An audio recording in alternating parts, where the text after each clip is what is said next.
Moving forward with our game, let us create our camera follow script. So in our scripts folder, I've created camera scripts, and here we have our camera follow. Double click it and let us open it here. Let me just quickly tag it here and give a little bit of space. And I forgot to add this as a comment, so I need to go back here and add this as a comment. Now what we are going to do is we are going to declare here a private transform. So private transform, this is going to be our player. And in our awake function, or we can do it in the start function. So we are going to say player is equal to GameObject.find, and we are going to find our player. So player.transform. This is our transform.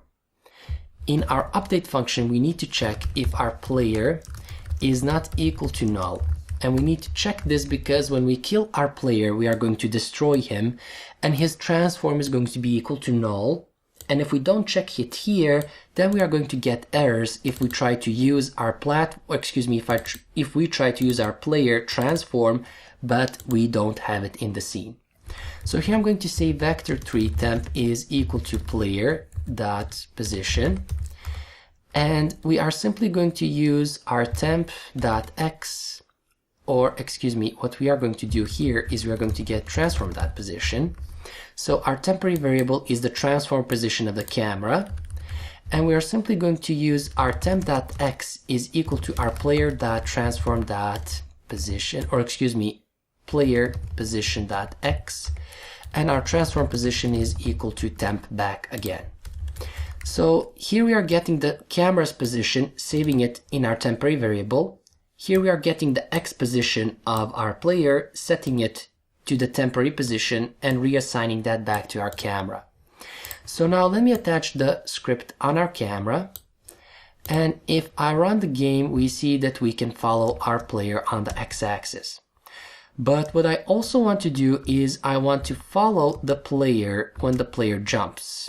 So what we can do is we can go back here, and for our y-axis, we can say temp.y is equal to player.position.y. But one problem that we're going to get here is if I run the game now, this is what we see. So we don't want it like this, but instead we need to add a little bit more. So we see that our player is positioned at -3.5.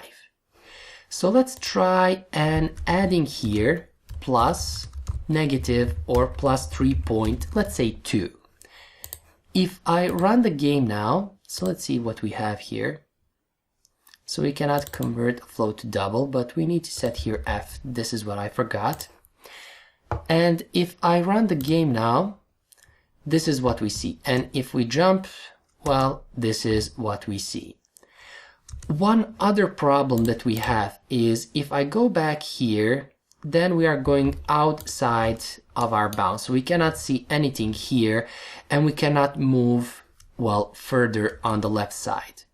So we are going out of bounds. And the same way if we were to go here on our exit, and let me just prove it to you, I'm going to take the player, and I am going to position our player, and he died. I've touched. So I touched here, and let me see what's going on. So let me see where we have this error. Let me just see if we die where we are getting this problem. So I'm going to go here and die, and where we are getting this problem. So why did we get it before? I don't know, Unity is weird sometimes. Anyway, let me just select the player, and let me take the player and put him here. So here we are, and we can go outside, and now we have these gaps. So we don't want this, and we need to fix this. So we can fix this by adding a max x and a minimum x in our script. So let's go in our script here, and here we can create a public float min x and max x. And here we can test it after we set our x. We can test if our temp.x is less than our min x, then we are going to say temp x is equal to our minimum x. And here we can say if our temp.x is greater than our max x, then our temp x is equal to max x. and this is going to give us the bounds that we need. So if we go back here and select the camera, I'm going to set the minimum X at 0, and let me just take the camera and see where our maximum X is going to be. So our maximum X is going to be at 160. So this is going to be the maximum X. We are not going to allow our player to go above our 160 value. So now if I run the game, if I try to go here, we see that we are not going because this is the minimum value. If we go in front, we are going in front, but if I go back here again, we are not going. Our player can still go out of bounds. So our player can still go outside of the camera, but we can fix that by simply applying here a collider. So simply add a collider here, and this will not allow our player to go back. Now let me just try to play our game, even though we are not still finished. We can play it though, but let me just try and play it. And let me jump over our spider. So we have succeeded, got 1 diamond. Here we need to be careful with our spider jumper, and he killed us. We can fix this by going here for our player. We can add a little bit more force, our jump force, or we can pump up the max velocity at 5, and let's say jump force 720.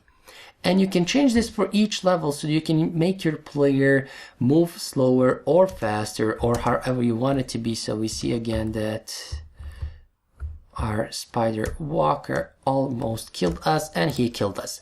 Anyway, I don't want to stall because we are still not finished. We can play the game a little bit later. And we're going to stop here, and in the next video we are going to see how can we create our HUDs.